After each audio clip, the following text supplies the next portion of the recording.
Hello everyone, welcome to my channel Study Guide by SMA. Hope you all are fine and doing great. Today I am here with another very important topic for my chemistry students, that is the Marconi-Curves rule. This rule is important to understand the addition of an unsymmetrical reagent to an unsymmetrical alkene. So I am going to tell you in detail the Marconi-Curves rule. अच्छा, इसमें basically ये है कि Markovnikov curves rule में ये आप देख सकते हैं कि मैंने इसको अंडरस्टैंड करने के लिए कि रिएक्शन आपके सामने लिखा है जिसमें मैंने एक एल्कीन यूज़ की है। ठीक है, एक अनसिमेट्रिकल एल्कीन है। अनसिमेट्रिकल एल्कीन क्या होती है कि एक ऐसे एल्कीन जिसमें जो डबली बॉन्डेड कार्बन है उसके साथ जो ग्रुप्स लगे हुए हैं वो डिफरेंट हो। ठीक है, यानी अनसिमेट्रिकल हो। मीन्स ये कि आप देख सकते हैं कि एक कार्बन के साथ तो दो हाइड्रोजन्स लगे हुए हैं, लेकिन जो दूसरा कार्बन है डबली बॉन्डेड उसके साथ एक मिथाइल है और एक हाइड्रोजन है।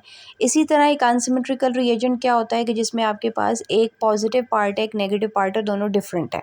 ठीक है, अब बेस इसको हमने अंडरस्टैंड करना है कि अब हमें कैसे पता चलेगा कि ये जो एक अनसिमेट्रिकल रिएजेंट है जिसमें एक पार्शियल पॉजिटिव पार्ट है, एक पार्शियल नेगेटिव पार्ट है, तो जो पार्शियल नेगेटिव है वो किस वाले कार्बन के पास जाएगा। ठीक है, अब इसको अंडरस्टैंड करने के लिए दो ऑप्शंस हमने इधर लिखी हैं।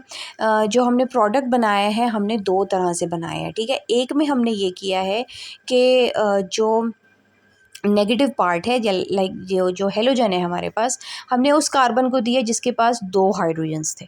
ठीक है, और एक में हमने ये किया है कि जो हेलोजन है वो उस कार्बन को हमने दिया जिसके पास एक हाइड्रोजन था, जबकि ये करेक्ट है। ठीक है, जो दूसरा हमने लिखा है जिसके साथ इनकरेक्ट लिखा है वो गलत क्यों है, इसको हम लोग आगे डिटेल में डिस्कस करेंगे कि जब मार्कोनी कर्व्स रूल की एग्जैक्ट स्टेटमेंट पढ़ेंगे तो फिर हम अप्लाई करेंगे कि मैकेनिज्म को सामने रखते हुए। ठीक है, सो इस करेक्ट प्रोडक्ट में एक चीज़ आप देख सकते हैं कि वो कार्बन जिसके पास ऑलरेडी हाइड्रोजन से ज़्यादा थे, हमने हाइड्रोजन यानी जो पार्शियल पॉजिटिव पार्ट है वो उसको दे दिया, और जिस कार्बन के पास हाइड्रोजन्स कम थे हमने पार्शियल नेगेटिव चार्ज का पार्शियल नेगेटिव पार्ट जो था अनसिमेट्रिकल रिएजेंट का वो उसको दे दिया। ठीक है, सो मार्कोनी कर्व्स रूल इस चीज़ को बड़ी डिटेल में एक्सप्लेन करता है कि आप ये कैसे डिसाइड करेंगे कि जो अनसिमेट्रिकल रिएजेंट है उसका कौन सा पार्ट किस कार्बन के पास जाएगा।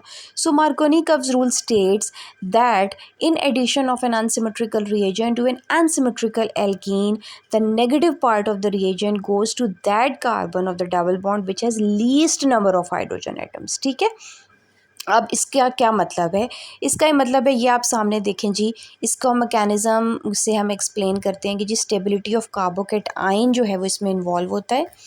बेसिकली मार्कोनी कर्व्स रूल ने क्या कहा, मार्कोनी ने ये बात कही कि आपने जब अनसिमेट्रिकल रिएजेंट ऐड करना है तो आपने हेलोजन उस कार्बन को देना है जिसके पास हाइड्रोजन्स कम होंगे। अब वो कैसे, इस रिएक्शन में आप देख सकते हैं कि जो फर्स्ट स्टेप है उसमें कार्बोकेटाइन की फॉर्मेशन होती है। अब हमने दोनों पॉसिबिलिटीज़ लिखी हैं।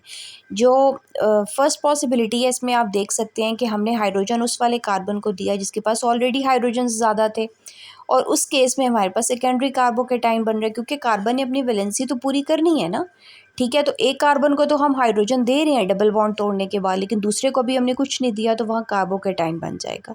ठीक है, जबकि सेकेंडरी कार्बोकेटाइन प्राइमरी की निस्बत ज़्यादा स्टेबल होता है।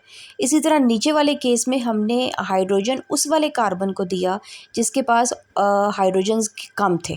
ठीक है, तो कार्बोकेटाइन जो बना वो कौन सा बना, वो प्राइमरी कार्बोकेटाइन बना। ठीक है, सो सेकेंडरी याद रखिएगा कि जो सेकेंडरी कार्बोकेटाइन है वो ज़्यादा स्टेबल होता है as compare to the primary carbocation. So first step में हमने ये देखा कि स्टेबिलिटी क्या है, क्योंकि आपको पता है कि प्रोडक्ट हमेशा वो बनती है जो ज़्यादा स्टेबल हो। ठीक है, रिएक्शन उस डायरेक्शन में जाएगा जहाँ उसको स्टेबिलिटी ज़्यादा मिलेगी। ठीक है, सेकेंडरी कार्बोकेटाइन में स्टेबिलिटी ज़्यादा है तो रिएक्शन ये वाला रूट फॉलो करेगा। ठीक है, उस कार्बन को हाइड्रोजन मिला है जिसके पास ऑलरेडी हाइड्रोजन ज़्यादा थे। ठीक है, और जिसके पास कम थे उस कार्बन पर फिर अटैक करेगा हेलोजन। ठीक है, हेलोजन आयन जो है, ब्रोमाइड आयन जो है, और उसके बाद उसके साथ अटैच हो जाएगा। So in this way you are going to have the product जो ऑलरेडी हमने मेंशन की थी, सेकंड प्रोडक्ट।